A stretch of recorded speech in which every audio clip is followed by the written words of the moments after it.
మీరు ఎవరైనా బలహీనతగా ఉన్నారా? దేవుడు మిమ్మల్ని బాగు చేయబోతున్నాడు. ఈ వాక్యము మీకోసమే. సామెతలు 4:22 చూసుకుందాం. దొరికిన వారికి అవి జీవమును, వారి సర్వ శరీరమునకు ఆరోగ్యమును ఇచ్చును.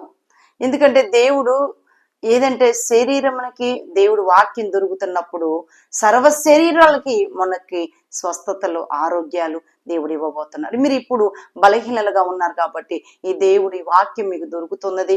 ఈ సర్వ శరీరాలకు స్వస్థత దేవుడు ఇవ్వబోతున్నాడు. ఈ రోజు ఈ వాక్యం మీతోనే మాట్లాడబోతుంది. ప్రార్థన చేసుకుందాం.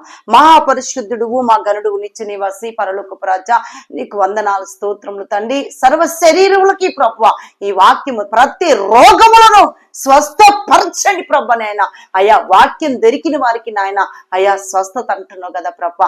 ఈ వాక్యము అయా నీ బిడ్డల ద్వారా నువ్వు మాట్లాడిన దేవుడు తండ్రి, నీకు స్తోత్రం తండ్రి.